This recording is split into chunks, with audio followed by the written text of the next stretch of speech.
જય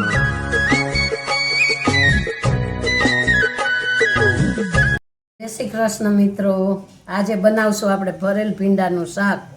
તો જો ભીંડો 500 ગ્રામ લઈ લીધો છે, લૂછી નાખ્યો છે અને હવે એને આ રીતે કાપી અને આ રીતે વચ્ચે ચીરિયા પાડી દેશું. ભરેલ ભીંડો બહુ મોટી સીંગ હોય તો આ રીતે 2 કટકા કરી નાખો.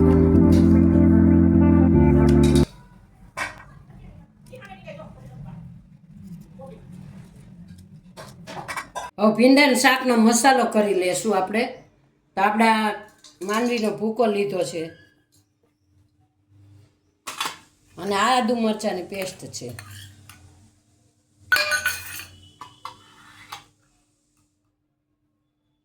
બે ચમચી નાખી દેવાનું ધાણા જીરું,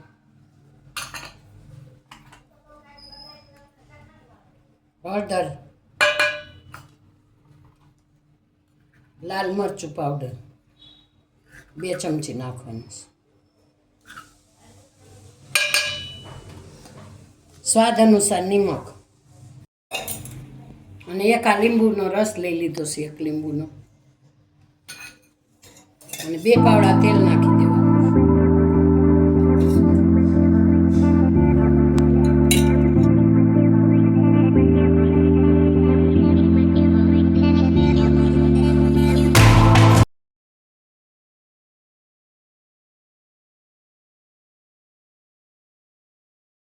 ભીંડાના આ રીતે કાપા પાડી લીધા છે ને મસાલો તૈયાર કરી દીધો છે. હવે આ રીતે આપણે ભીંડો ભરી લેવાનો બધો.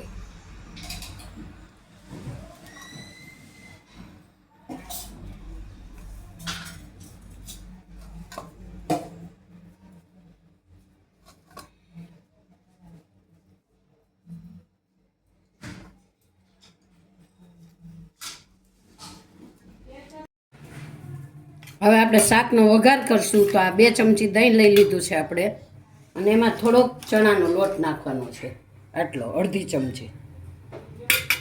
એના મિક્સ કરી દઈશું, થોડુંક પાણી નાખી દઈશું.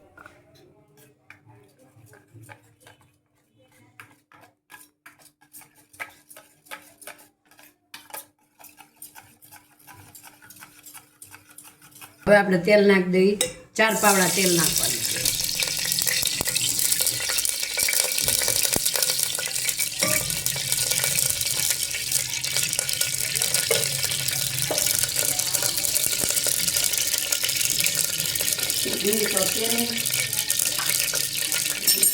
નાખી દઈશું આપણે.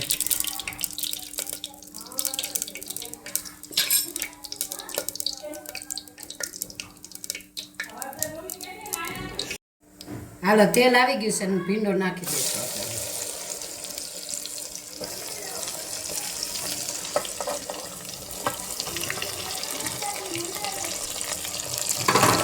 આ મસાલો વધ્યો છે ને, મસાલો નાખી દેવાનો છે.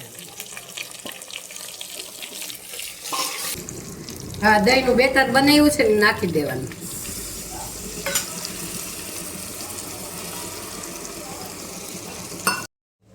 તો તૈયાર છે આપણું ભરેલ ભીંડાનું શાક.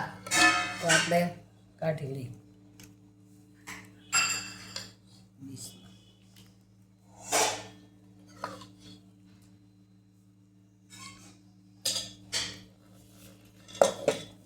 તો હાલો ભરેલ ભીંડાનું શાક ખાવા.